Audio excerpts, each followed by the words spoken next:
Hello crafters, this is Suzanne from A Creative Muse and we are on day 13.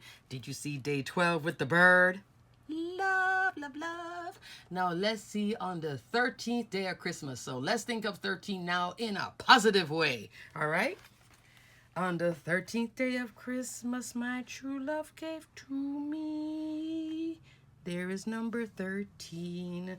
Woo-hoo-hoo! Excitement. Alrighty. Got to open it up.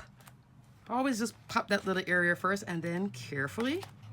And let's see what day 13 brings in the Spellbinders Advent Calendar. Ooh, here is a stamp set. Alrighty. Let's take a closer look at this stamp set. Okay, crafters, it is the Make-A-Wish mini stamp set.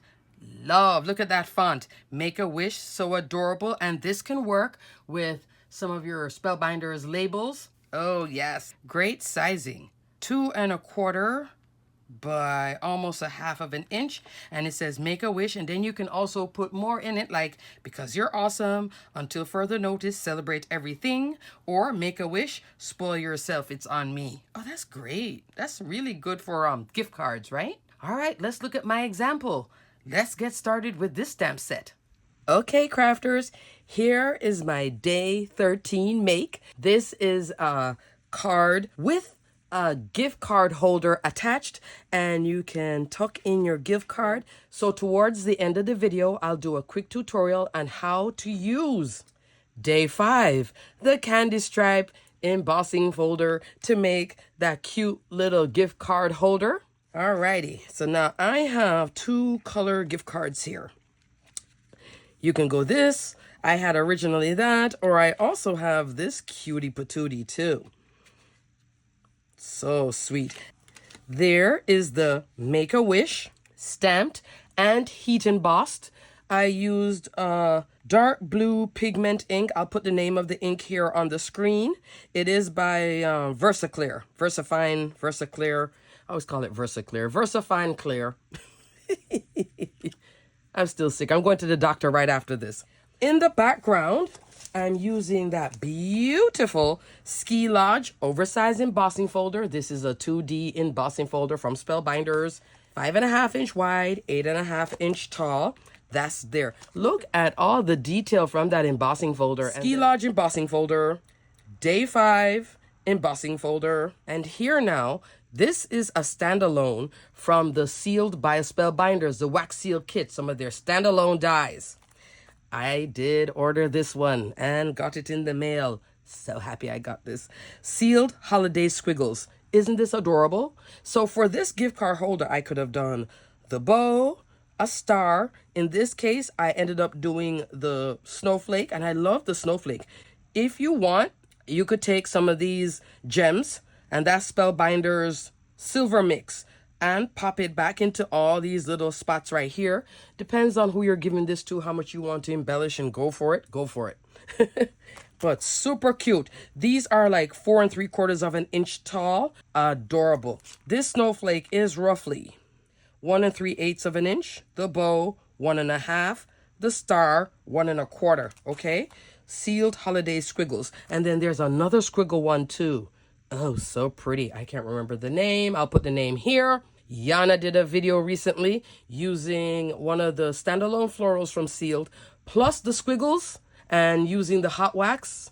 Oh, I'm linking that video below so you guys can take a peek, because it's like, wow. And it has nothing to do with Christmas. It's just a beautiful, use those for like Mother's Day, birthday cards. Could be for Valentine's too. Yeah, it could work for Valentine's in a pink way. Yeah, it could work for Valentine's as well. But let's go back into this. But her video, I think, inspired me to pull out mine. It did. Okay, crafters, so I had to go find this label. And you've seen it before. This label die set does a really good job of housing the Make-A-Wish sentiment. This is called Sentiment Labels. And I use the smallest one. So you get that outer big label piece, kind of like a library type of label holder. And then this inner piece, which is where I stamp the Make-A-Wish. So the outer piece, 3 3/8 by a little bit over 1/2. And then this piece right here, 2.5 inch wide, a little bit under 3/8 of an inch, okay? So this one, sentiment labels. So cute. And you can use this string to represent fabric if you want. I didn't go that route. I just put 2 gems here on the little open spot where those holes are. And those are glitter drops, okay? And another option, seeing that I went to get that label, I was also thinking of using sealed Christmas tree squiggle. So this one is a 2-piece that you can put trees here if you wanted. Cute idea too. Just saying. If you want to make some gift cards that on the inside you put the sentiment. There's my sentiment. And I did spoil yourself. It's on me. I stamped it and it kind of, I didn't prime the stamp. So when I stamped it, it wasn't clear. So I used my finger and just kind of rubbed it, and then went on again. That's why I cut it out. Same die here and just stuck it in there. Yeah, gotta fix when you gotta fix. And then now to finish off the card, so I made the gift card holder, and that's the tutorial that I'll do in a moment. And it does nice and snugly fit your gift card. So this can go through the mail. If you are going to mail it, you might want to put a little temporary adhesive dot right there just to hold the gift card in place. And then the person, when they get it, they can just roll it off and it'll be fine. Like a temporary glue dot, that type of thing. Okay? And I love this colorway. So on this one, I use glitter drops in aqua. So I did it in the center of the snowflakes and here on the ends. They also have this cute green too. You can tell I like these things, right? In leaf. And they come in different sizes. So you get big ones and small ones. And then my favorite, silver mix. And I did the solid part of the silver mix, not the crystal part. Just popped a little bit. And I use the small ones too. Yeah, I'm finishing this out. And if you're loving this cardstock, this is Spellbinders cardstock, which is in stock right now. Yeah, doesn't happen often because every time they restock, it goes. This one is called Glacier. It's a beautiful, it's not pastel, but it's not white. And that's why I think it works so well. It's like a powder blue, maybe. That's the color I would call it, powder blue. Beautiful. And it is, I think these are like 100 pound. Yeah, 100 pound cardstock. So that's what I used here for both parts, okay? And when you use this, I did not cut the card with this. I only did panels and then use white 110 pound cardstock that I buy from my, in bulk from my craft store. Save the good stuff. I economize. I do it in like panels in the front, or I'll do like little bits and use them for die cuts, okay? Stretch it, stretch it. So I hope you really like my day 13 card. So cute. I love the Make-A-Wish. I'm using it here for holiday, but definitely for birthday. Here's the day 5 stripe embossing folder, okay? I cut a piece of cardstock at 1 7/8 of an inch by roughly about 6 inches long, ran it through my Spellbinders Platinum 6, and this is what you come out with. Now, why I did it as 1 7/8, I like that little extra piece right here. You see it? I like that rim. You don't have to have it, but I think it gives a nice look, a nice finish to have it flat here, and then the emboss image starts. Now I'm going to use my little guillotine trimmer, and I'm going to trim this down to 4.5 inch wide.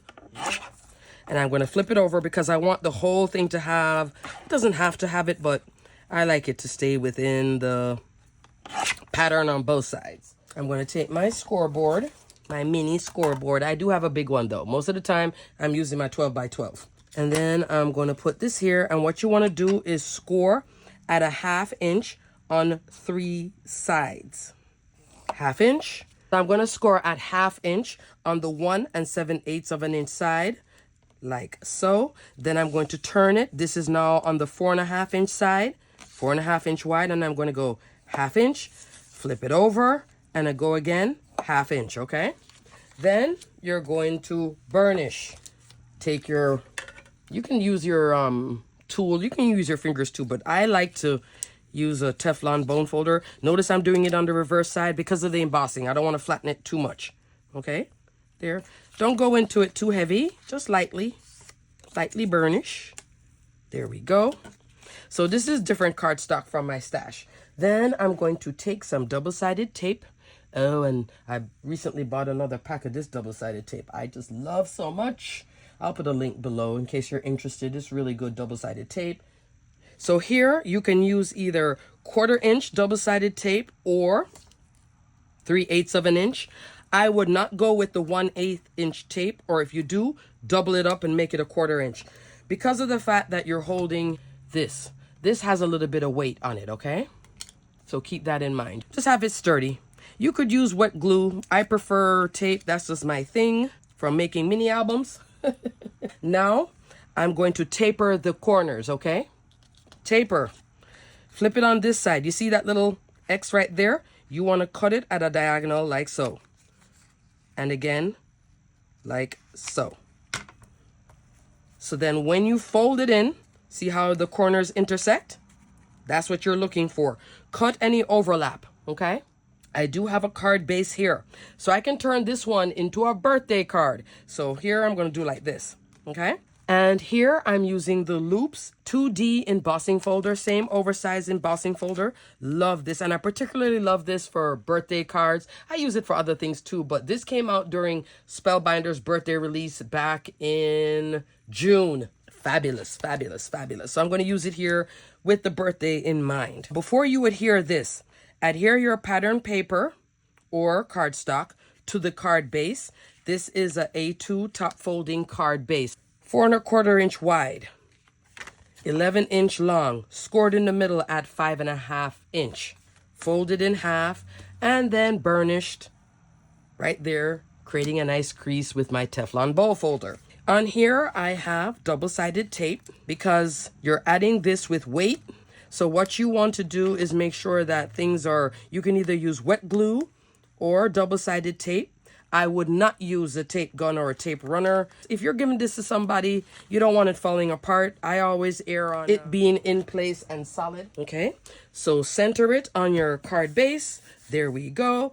Just flatten it out a bit. Notice how I'm using my fingers because of the embossing. So I wouldn't go in like this over it. That might start flattening out all this great detail. Then now we're going to take our holder, peel it. So I removed the tape backing from the gift card holder, and now I'm going to put it, I can go down to the bottom. I can go around here like what I did before. Maybe we should try something new. How does that look, guys? That looks more like when I was mini album making. I'll try it. You play, okay? And I will finish this card and show you on the 14th because I'm going to put something in here. And just adhere it down. Notice I'm using my fingers again. I'm not going to go in with the bone folder as this might start to flatten that out too much. But I can use my fingers and pressure in these little points. And there is the holder. Like so. Nice and, ooh. Yeah, this one is nice and snug. And there we go. Look at that. So I will finish this up, but I just wanted to show you that we can use, again, I'm using some stuff here. I'm using December 5th, December 13th. You could even go back into December 2nd. You could do Make a Wish. I could do the Thinking of You with the florals. In here I could do, so I might pull this out then for this one, just to show you the difference. This one is a little bit smaller than an A2. This one I did A2 and I left a border on the outside, just to show you something different. Alrighty, crafters, hope you enjoyed my quick tutorial, and I hope you enjoyed yesterday's tutorial. You know, this would be pretty too, with that one, with Flower Frenzy embossing folder. Alrighty, crafters, I'm going to link everything I just talked about below, and then I'm going to finish up this little card, and then I'll show it to you on the 14th, because I have to go get dressed and go to the doctor to find out what the heck is going on with me. Alrighty, crafters, until the next video, see you on December 14th. Bye!